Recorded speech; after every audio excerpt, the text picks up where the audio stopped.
Welcome back, everyone, to Grit Daily Startup Show. I'll be your host today. Returning Jordan French. We have an exciting, very, I think, different guest than at least our last few in Bernie Ashman, who's an astrology expert. Bernie, welcome to the show. Thank you.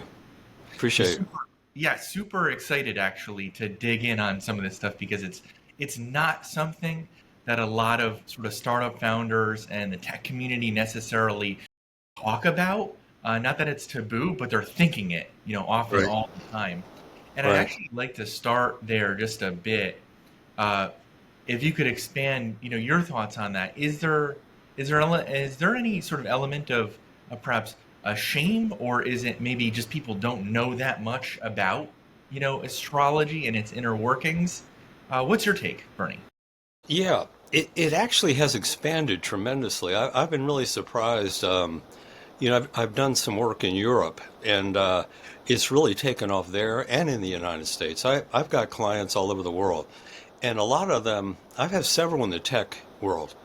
And what's fascinating about 2025 even, this is one of the most explosive years astrologically for people to be in, inventors and people in the technology world.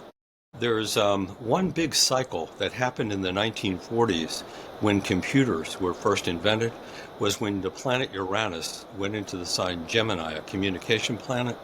Uranus rules in astrology computers, AI, all types of technology. Well, it's coming back in July 7th for a few months, and then it comes back next year for 7 years. So it seems to me this is like a brand new frontier in many ways, not just in the tech world, but for all kinds of discoveries, even in the health industry, discoveries in cancer and all these kind of things. I've done all kinds of work with astrology over the years because I've been in it for over 50 years. So it's hard to believe, but it's been that long. And I really got into this to really help people to just get clear about it could be anything from why they're here in the first place. You mentioned the word spiritual. Some people are interested in that. Some people are just, when they come to see me, they're just interested in business. I've seen that trend now for quite a while. You're always going to find people interested in relationships. What's interesting about astrology, it offers a very clear blueprint for whatever you're trying to analyze, whether it's something psychological, what's going on within us, or whether we're trying to get new insights for a good time to launch a business, or how you might even want to tweak a business. So there's many different uses of it. I think there's more people interested now, even in the tech industry, even if it's not talked about in the media so much, but I'm seeing it through clients I have that want to know more about it. So astrology just keeps growing, just like everybody is right now. Whatever kind of business people are in, it doesn't matter if it's a food business really, if it's retail, they want to launch. But certainly the tech thing is going to continue to be a major force, it would seem like, with some of these cycles. There's another one, Pluto. It has entered Aquarius. It did it November 19th of 2024 for the next 20 years. And the last time Pluto was in Aquarius was in 1778 through 1798, when the United States, at least, was in its infancy. But to me, that's another powerful force for people in the tech industry. It's great for marketing your skills. One mistake astrologers often make about the planet Pluto, they forget to talk about it's a great planet for marketing who you are in whatever way you want to do it. I've made use of that over the years, that particular planet, to tune into what publishers need, software companies need. So I just think the fact that it's gone into Aquarius for the first time since the 1700s, it's like you could say just another new frontier in itself. So this is just an exciting time right now. People have all different kinds of feelings, maybe about the economy, this and that, But if you're an inventor or somebody in you say like the tech industry, there's no end to how far it can go at this point in time, in my opinion. So, does that make sense? There's a lot to unpack, Bernie. Let's make it all make sense. So just to lay some more foundation, when you refer to Uranus and also Pluto, you're referring to planets, and when you say that Uranus is in Gemini and Pluto is in Aquarius, I was listening carefully. Yeah. You're referring to the constellations, right? And so is that right? It's actually the sign itself. You know, astrology is based on the 12 signs of the zodiac. Um, there's different, if you talk to a Vedic astrologer, like out of India, they're more constellation oriented. Mm. Astrology is more the type I practice, Western, the kind of zodiac I use. The reason why I like it, it's very psychologically oriented and it fits my style. Um, and I think that's what it comes down to if you're going to do the kind of thing I do. You know, sometimes people forget about the fact that astrology is just as much an art as it is a science, and that's where a person's intuition comes in. And I think you're going to find very, very much people that are psychologists or psychiatrists or people even in the tech industry. You often find when you listen to an interview with somebody in it, they're very intuitive. To me, without my intuition, I wouldn't be able to help people the way I do because I can see things in a person's astrological chart that's set up for your month, day, year of birth, their birth time, and the longitude and latitude, the location where they're born. I can see things in that chart that a lot of people don't see because it takes a certain kind of skill to get to that point. And I'm just grateful that I can do that. And it happened for me rather early. So I think the main thing to me is I found a lot of people that are even successful in the tech world. If you listen to them and you really start talking to them, they're not just maybe brainy in the science way, but they're also pretty intuitive to know how to use that to mold it into a way that could really take off the way it needs to benefit people, or just to make the business expand the way they need to. Like I said earlier, um, I've never seen a year like 2025, and I've been doing this since 1973, where there's different planets that don't normally move into different signs are doing that. So to me, it's really exciting, whatever kind of profession you're in. But, you know, I admire the tech industry because in my own chart, I'm not as techy as a lot of people, but I have done, uh, I've written a lot for software companies that go ahead and program it, but they want me to do the interpretations. I actually invented a past life chart in 2000 for a company that at that time was Matrix Software that's been taken over by Cosmic Patterns in Gainesville, Florida, oddly enough, where I went to college, University of Florida. Um, I just saw within the chart a past life chart, but I did that very intuitively. It wasn't like I scientifically identified that chart. Um, Probably because I've been looking at thousands of charts over the years. When I got up to the year 2000, um, I feel like intuitively I could see it. I actually felt my right brain fighting my left brain, like this can't be real.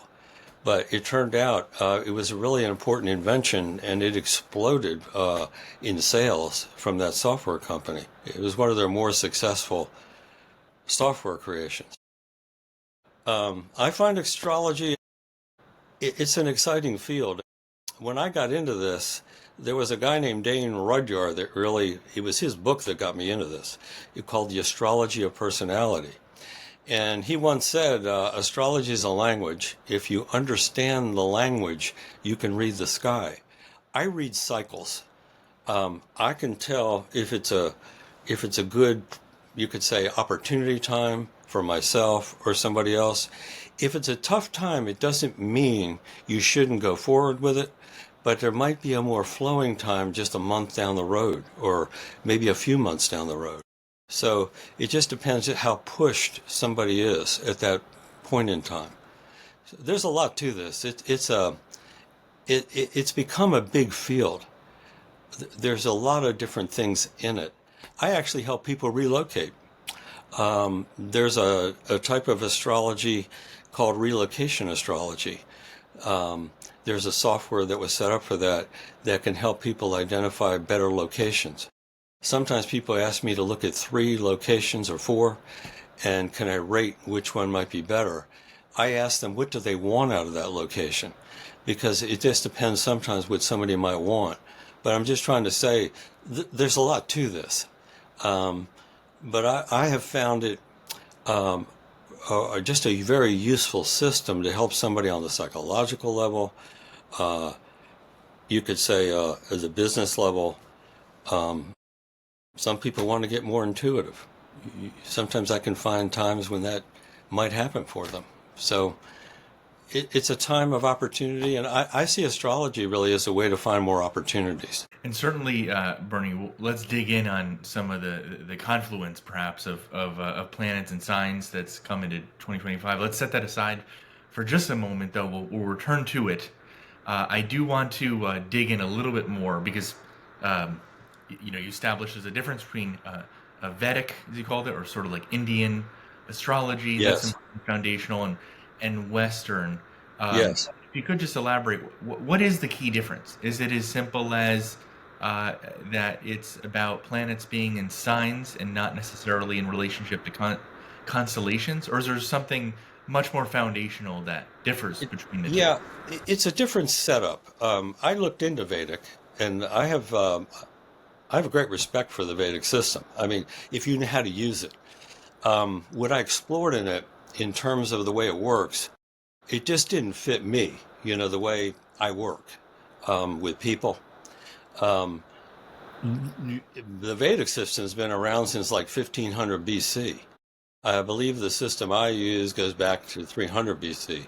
They didn't really use birth time so much back then, but as astrology got more modernized, um, the the birth time became very important. Um, I got very influenced by Carl Jung, the great psychologist, with his version of archetypes. I found it really meshed with astrology, and he studied astrology. He did. He wrote about it. Um, and to me, that's another part of what I do. The main thing is they're 2 very different systems. Um, it puts your planets in different signs. Like if I were to use the Vedic system, I wouldn't be a Sagittarius anymore. I would be a Scorpio. But I'm just so Sagittarian. It just fits me. The way I communicate, the way I teach people. Um, I'm not trying to say Scorpios can't do that. Of course they can. But just the happy-go-lucky side of me, the adventurer, the traveler, the nomad years ago, um, it just fit me better. I was at a conference, an international conference in the 1990s, and I was on a panel with a Vedic astrologer, a well-known one. And later that day, somebody came to see me for business cycles, and I gave him the dates. He said I gave him the same exact dates that the Vedic astrologers did, but he used a different system. But I just find with the Western system just fits the way I work with people. It really fit when I got into past life work, um, very much so. And it wasn't to try to tell people who they were in other lifetimes. It was to identify past life patterns that might come up in the current lifetime and just how to integrate them so you could just get more out of the current incarnation. So, yeah. So just quickly, they're just 2 very vast different systems, and they both work. It just depends which one just fits your style better. Yeah, Um, appreciate that delineation. And then we'll dive into some really good stuff, maybe the location stuff if we have time. Likely will. 2025 for sure. What's in store and sort of how you work. But this question relates to it too, and that is it's so foundational, and everyone has it on their minds, and I think it also refers to, how we opened this, whether it was perhaps people don't know enough about astrology, or also the shame aspect, which is that, the sort of lobs, even from like a simple, search online, a Google search perhaps, or Right. where whatever tools we use, that it's a pseudoscience. And I think, let me repeat this back to you, Bernie, so I understand it. It might be irrelevant whether it is or not, because from what I'm hearing, for you in your practice, there's so much more to it rather than the scientific element. There's a lot of intuition, sort of your skill that reads into it. Similar to how Carl Jung's sort of Enneagram, right, what was sort of evolved into that, is Yes. also pseudoscience, but nonetheless, I think your argument sounds like nonetheless it's still useful, if applied with certain skill and intuition. Did I repeat that? Yes, you did. Um, yeah, you hit the nail on the head because, what I noticed about Jung when he split from Freud, um, it was because he wasn't afraid to use his intuitive side. His whole idea of archetypes and what they mean. I have another book that I've co-authored, coming out for the same publisher in London, O Books. They just put the astrology's magical nodes of the moon out in August, and it's astrology zodiac archetypes, like which archetype Jung had. He came up with 12 archetypes, and my co-author and I just picked which one fit better with a sign. Um, and we wrote a book about it, and it's coming out in November. So, um, yeah, it's hard sometimes to label something. It's just like when you listen to music. You hear maybe the Eagles, and like a group like the Eagles. Somebody said, well, they seem so country-like, but you always hear them on the rock and roll stations. So, you can label things. Astrology's gotten labels over the years, and you may or may not get the right impression. It depends what you Google. You have to consider the source when you're Googling something. Is it an in-depth article, or is it somebody that just learned it a year ago, and just writing something? And I'm not putting that down because maybe it's their own impression of what they know. When you go to a really professional astrologer that you connect with, and I think that's the main thing, it's just like if you go to see somebody, a doctor, if you can't connect with them, you don't want to go back to them. Um, and I've had the good fortune of having a lot of people connect with me. I have people that have been coming to me for over 30 years. Some of them maybe up to 40, and some are more recent, of course. Um, yeah, it's a wide open field, just like technology is right now. To me, it's wide open. I'm sure there's going to be more and more ways to use it. And the same with astrology. I don't know if it's really hit where it's going to go. But it certainly has made its way into this culture. Because I can tell from the way the people that get in touch with me, that want me to do something for them. I've done charts for have had referrals from psychiatrists that want the client to get an astrology take on it, psychologists, um, just to get another read on where they are. And I just happen to have a real talent for picking up where people probably are from what they're telling me, and just giving them some insight where maybe they could get some more insight for themselves. That's the main thing. It's not necessarily my insights that I want them to live by. I want them to find their own options, their own, whatever it is they're trying to do. So, yeah, I never think of astrology as a pseudoscience. I mean, it's been around for centuries, different cultures. Um, it may have gone through a period of time with a lot of misunderstanding, but I think it's really back pretty strong right now from what I see what's going on even around the world with it. So not just in the United States, but I like what's happening in the United States.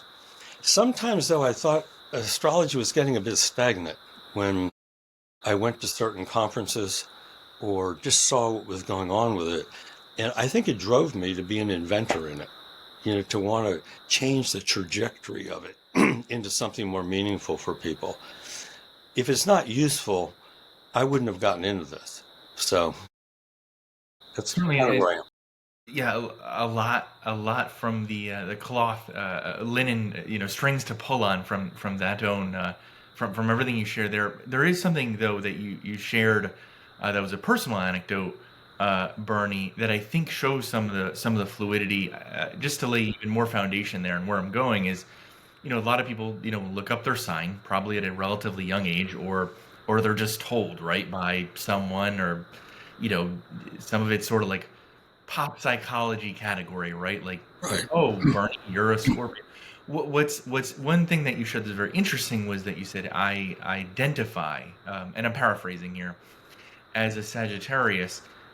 Is that instructive, right, for really everyone out there who is thinking they have this, he or she has this identity that's sort of been assigned to them, just like a Carl Jung, and sort of Enneagram, right? Some sort of, introvert, extrovert, some fluidity to it that I think, perhaps is one major takeaway from you is, hey, you're not necessarily just what some, Vedic chart, says, or maybe even if Western agrees with it, it might be something else, and maybe you're encouraging people to explore that, just like you did, Bernie. Yeah. Oh, very, very much so. And, when you get a whole chart done, um, Carl Jung talked about your persona, who you show the world you are. And that often is going to be very different than your sun sign. And that's based on your birth time and where you're born. Like I'm Pisces rising, and people often saw me as the dreamer. Pisces can be that way, very idealistic, and but it's a very intuitive sign. I use it a lot. Pisces, my ascendant. The moon sign is also incredibly important, um, and it's often going to be in a different sign. The whole system of astrology is pretty incredible. When you get a whole chart done, your planets are in signs, and they're also in these astrological houses, they're called. There's 12 houses. And how I describe it is like if you were watching a play, and there's an actor or actress up there who's acting all this stuff out. It's more like a planet. And the clothing they're wearing and their personality, the way they are, maybe they like to dance a little bit when they're doing their thing, is more like the sign. But it can be psychological too. The houses are like Act One, Scene One. Where is our life taking place? For instance, my sun sign, Sagittarius, is in the eighth house, which has a lot to do with psychology, research. And I've been a heavy researcher in astrology. I think that's what gave me the depth to be able to talk about what I'm talking about today with you.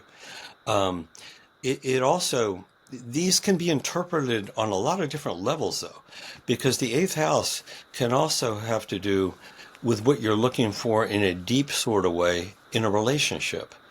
But here's the irony about astrology. The eighth house has also been called the house of business, and it's how people bond with me, the eighth house also. And people stick with me over the years very often. It's not like, they're glued to me. They want to call me every day or something like that. But there's just a lot of different meanings with each planet, with each sign in each house. And I think the more you get into astrology and practice it, the best thing you can do is just get to the point where you can just see all these different dimensions of these things. And that can take some time to learn that. What people sometimes find fascinating is when they do first get a chart done, they had no idea what a psychological profile it can be. It's sort of like you could say it's almost like a Myers-Briggs in a way, because it does give like a psychological profile of a person, but it doesn't mean you have to be that way. That's the big thing about it. Like, you'll read something about a certain sign, maybe somebody will look it up, and maybe they like what they read and what they don't, but there could be so many different dimensions of that. If you think of the universe, let's look at it this way. This is my perspective. If the universe is working through these 12 signs, why would it want us to be one particular way? You'd have to ask yourself that. Would it want me to be anything in particular? Astrology has a fascinating way of describing us, but it doesn't mean you're stuck with it any more than you'd want to be.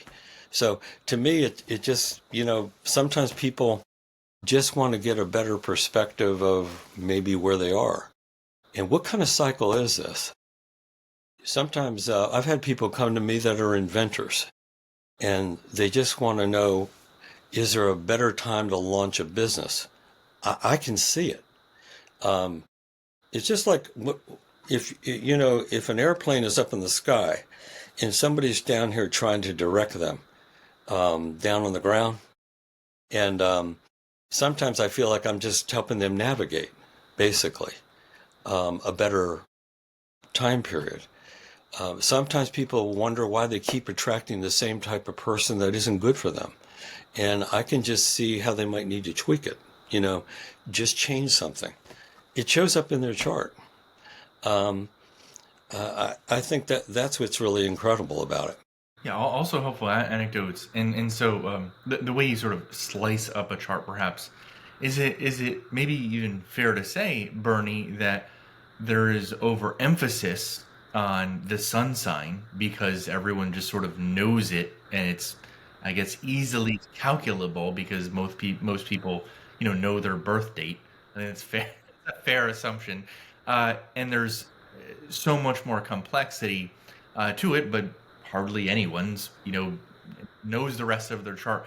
Is it fair to say that there's an overemphasis there, or is that even Well, something you I wouldn't? don't know if it's an overemphasis, but sometimes there's a misunderstanding because a sign also is part of an element. In astrology, there's fire signs, there's earth signs, there's air signs, there's water signs. So, just for instance, I'm a Sagittarian. I'm a fire sign. Um, Fiery. If you read, I could read something that somebody's written and say, "Oh, Sagittarians, all they do is play. That they don't ever get serious." But that's not really true, because when you find your passion, even as a fire sign, you're going to direct that energy toward what you're trying to do in life. Um, so sometimes it's important to understand the element. Um, in other words, what I'm trying to say is there's a lot more to it. Um, in terms of a sun sign. The sun represents our ego's strength in astrology, is the way I look at it. It's our self-expression, our creativity, where we're trying to shine in our life.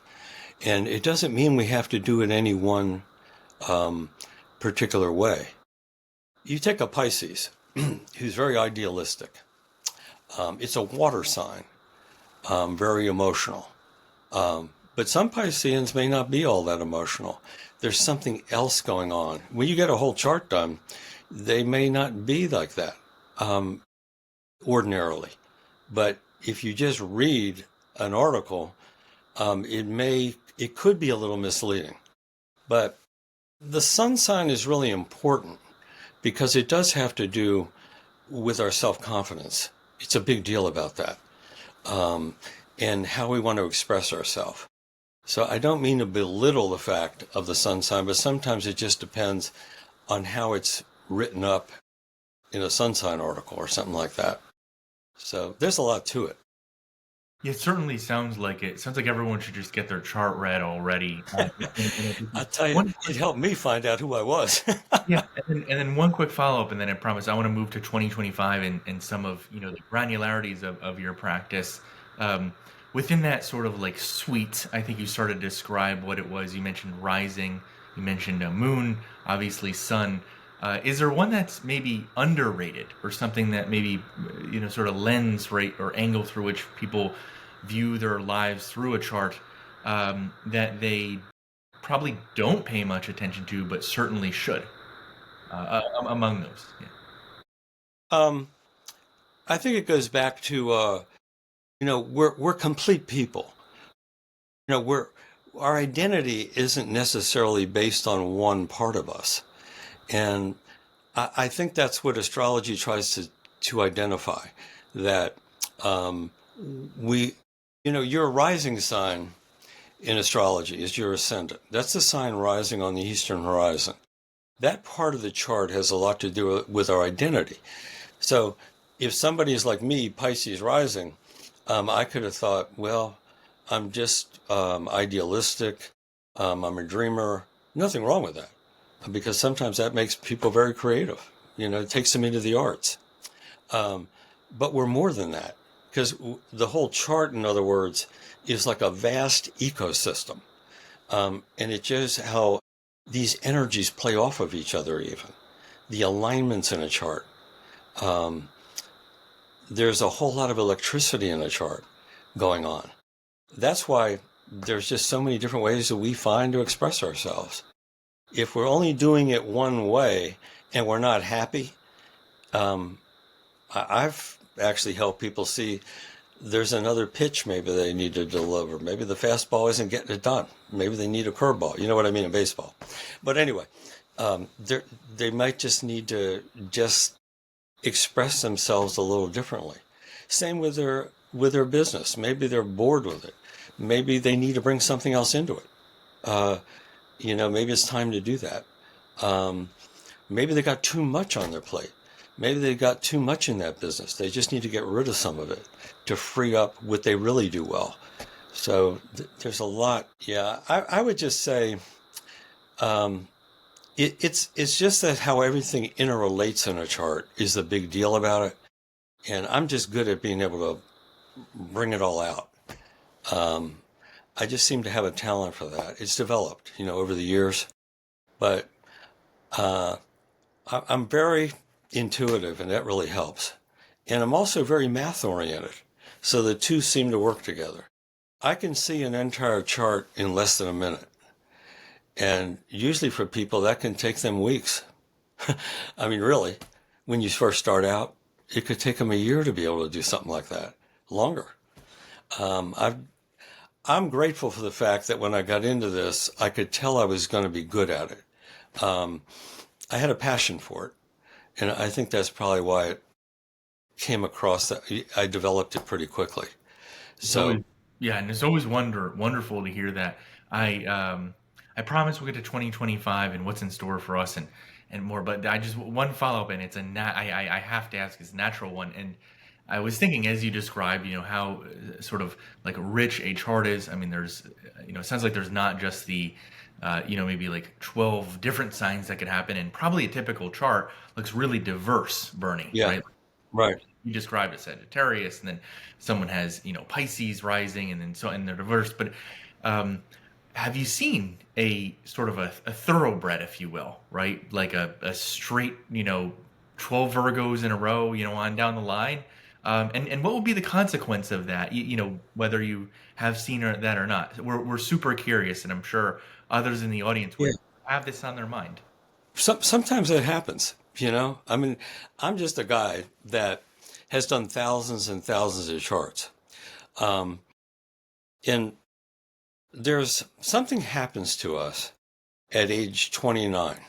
We have what's called a Saturn return. Sometimes I'll have 4 people in a row that contact me that are in that. And that's a big redefining cycle. People are trying to come up with a strategy to make some decisions. It could be about a relationship. It could be about a career. It's a big career cycle for a lot of people.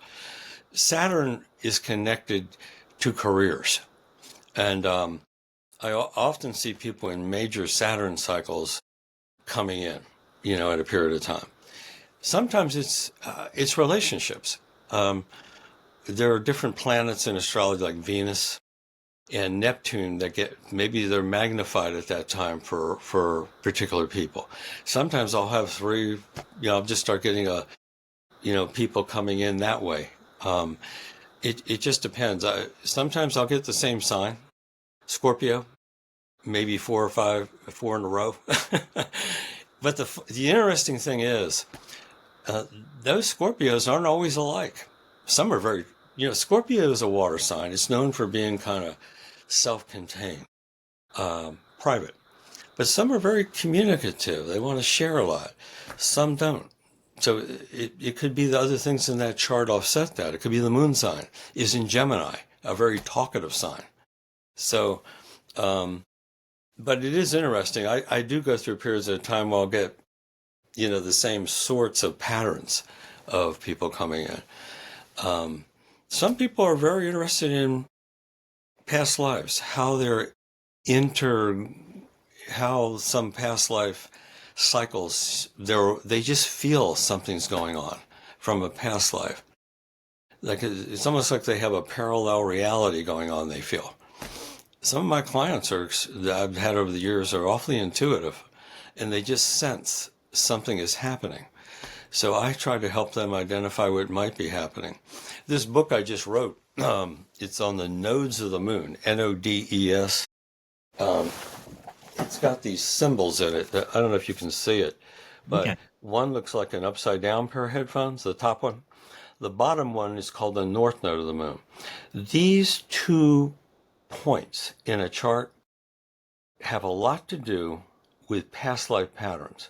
But the thing is, they also have a lot to do with our relationships in the current lifetime. It doesn't mean it's all past life, these symbols in the chart, but this whole book was written about pretty much past life patterns, and not to be haunted by them, though, not to be stuck with them. Because sometimes creative people tune into this stuff. They've done it before. I had the feeling that maybe I'd been an astrologer in some other life, because it was just like I was walking right back into it again. I don't know if other astrologers feel that way, but for me, it just felt that way. So, but these symbols are even very important. I never overlook them when I do somebody's chart, because sometimes they're getting activated. And that doesn't mean they're getting pulled into all this past life material. It just might mean it's pointing them in a new direction in their life, that they want to transform even a past life energy. So that's why Carmen and I, my co-author, we wrote this book together, Carmen Turner-Schott. We write really well together, so we're both pretty adept, very adept in astrology. So we wanted to offer it to the public, just like the next book coming out. Big subject. Certainly. It's big. Yeah, and even it just probably could expand on even just what's in that book for hours. Yeah. We can certainly drop a link to it. We'll cover that at the end a bit, Bernie. I definitely want to get to, because I've been holding it sort of to the side. 2025. It's a lot of how you opened this episode. Yes. Because let me see if I can get this right again. It's Uranus is in Gemini and Pluto is in Aquarius. Memory You of work. nailed it. Yeah. I think maybe unfair to ask a compound question, but it maybe makes it more efficient for you to expand on it. And I guess, what is the significance? Maybe granularly, and then the other is also, because of so much that you shared in this episode. Does it really apply to all of us in certain, maybe different ways? Yes. Is it something that, right, like that we can all just say okay, and then sort of stamp whatever you say onto all our lives, given the complexity that you shared? Those are my, sort of few questions on this, Sure. on the 2025 Yeah. trajectory. No, they're excellent questions. The Pluto and Aquarius cycle is such a big deal. Pluto changes signs rarely, because it can stay in a sign for, say, like 12 to 30 years. It was in Capricorn from 2008 until the end of 2024, pretty much. Pluto and Aquarius, if you think about it, Aquarius itself as a sign has to do with the future. It's got to do with sometimes doing things in an unconventional way, a little different than we normally have. It's a very independent sign. When I did a talk in January for a large group, I called it the New Age. It's like the New Age rebirth, but I didn't mean about New Agey stuff. I just meant about everything. I talked about world leaders. I said, they'll be starting to do stuff in the beginning of the year, and then they'll start to backtrack, because these cycles are so hard to integrate quickly. It doesn't happen fast. Pluto is a planet that takes processing. It takes time. It rules world economies. It rules individual economies, how we want to spend our money, how we want to invest it. You could say, here's another thing about Pluto that's really fascinating on the metaphysical side. It rules rebirth. It could be the rebirth of an individual, the rebirth of a country, the rebirth of a city, all these kind of things.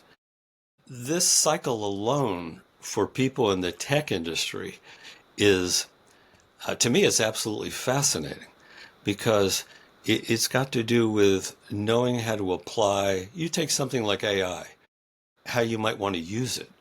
And Pluto's a very pragmatic planet about getting results. And Aquarius is a very inventive sign that rules new technology.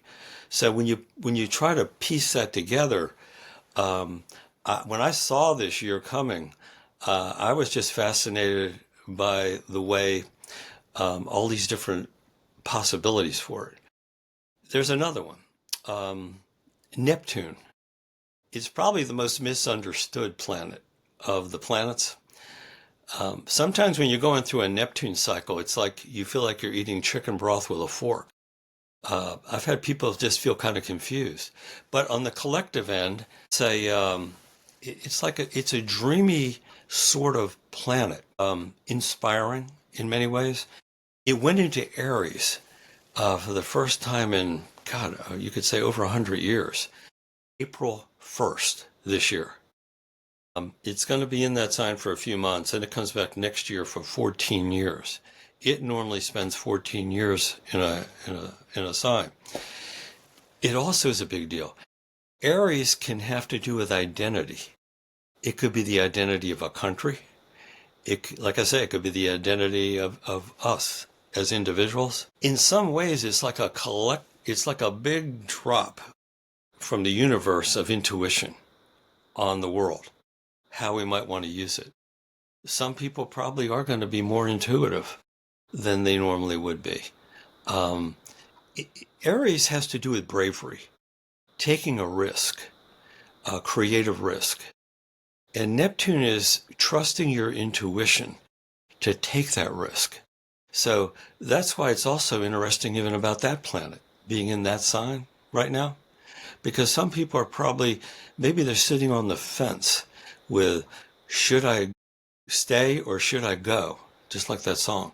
But anyway, and that Neptune sometimes will entice us to just jump, to take that chance in the sign Aries, because Aries is a fire sign. It doesn't like to wait. It's an impatient sign, but sometimes that can be a good thing. My moon sign is Aries, and sometimes I've had to push myself, to go forward. And so to me, sometimes people are going to have to just trust their intuitive feeling. If it doesn't feel right, they might need to wait a few months, for that right impulse to happen. Neptune is connected to the arts, music, health. These things have a wide variety of meanings. That was another reason why I thought there might be some health discoveries. Neptune and Aries can launch that because it is a health-oriented planet. It doesn't just mean alternative health. It can mean, just the way we do medicine. This is a year like, I've never seen these planets change in signs like this. Like I was saying when I started, the computer age, most people think it did start like in the 1940s. We just start with these large computers we had, and we were just at the baby steps of where we were going to go. I was born under that cycle. I was born in 1947 with Uranus and Gemini. So it's returning now for the first time since the 1940s, but we're in a whole different place now. Gemini has to do with communication. Uranus has to do with technology, invention. So to me, you wouldn't get a more exciting cycle than Uranus and Gemini. It starts July 7th. It'll run for a few months. Then, you mentioned Mercury retrograde. Well, planets can retrograde. So it's going to retrograde back into the previous sign, but then next year it'll come back into Gemini again for 7 years. So we're on the brink of some fascinating ways to use technology. I think we're going to see a lot more than we're seeing now even. I wonder even, is there going to be another AI too? I mean, you never know, you know. It's an amazing time period to Yeah, me. it sounds like it, and it also it's interesting to hear this from such a different perspective, because a lot of it does line up with what technologists are saying and economists are saying about faster growth and a much quicker adoption than of technology than what has happened in the past. Uh, Yes, it squares with that. What I'll also share, Bernie, is this is all there's so much richness to what you're describing, and to visualize that, including with this audience, almost like we're all stepping into an absolutely enormous planetarium with you, and you're sort of describing and pointing out certain things that are likely happening in unison or contemporaneously. yes, And there's a lot of interrelationship. It sounds like to yes. it. In the interest of time, I'm getting the flag from our producer and editor. But it sounds like, let me repeat a couple other things back to you. It sounds like everyone ought to get their chart read, and it sounds like you have resources on your site, or they can get in touch with you to Yes. do that. And if those who are interested even more should check out your book. If you'd like, you'd hold it up one more time so people can get a good read of the title, and just tell us where people can find that or buy it. You certainly can get it on Amazon. I know Barnes and Noble, I know, have been selling my books quite a bit now. Astrology's Magical Nodes of the Moon. We got the You full got it. title. Yep. Yeah. Yeah. It's got a subtitle, Releasing the Past and Embracing the Future, but the main title is Astrology's Magical Nodes of the Moon. Yeah, unique words easier to find that way. That's for sure. People are just Yeah. sort of shorthand looking for something. And then Exactly. for those who want to get in touch with you, certainly certainly fascinating, sort of conversation wise. Breath of fresh air, quite different, at least certainly in the way that you think about these things. What's the best way for people to reach out to you, Bernie? Probably just go to my website, bernieashman.com. Yep, and that's BRNIE Ashman ASHMAN, .com. Yes. Really appreciate you having you on the show. Thank I do want to give you the last word, and then we'll adjourn. Bernie, some last takeaway for all of us. Yeah, it's a year of its unlimited possibility. I don't say that as some kind of Pollyanna. I mean, I'm a pragmatist. I'm intuitive, but I'm very pragmatic at the same time. I like to see results if I shoot forward with my intuition. But I can't say it enough. If you feel you're stuck in a situation right now, be patient. These cycles are so liberating. Um, they are. Um, I know people contact me recently, even that are trying to get out of one situation, they want to go into another. And I've told them, different time periods. But if you're not sure where you are right now, but you need to make some changes, you're going to see it. I've never seen a year that's going to show you where you need to be. It's just like a show me kind of year. Even if you didn't know a thing about astrology, you'll find it. Uh, there's doors that are just going to open.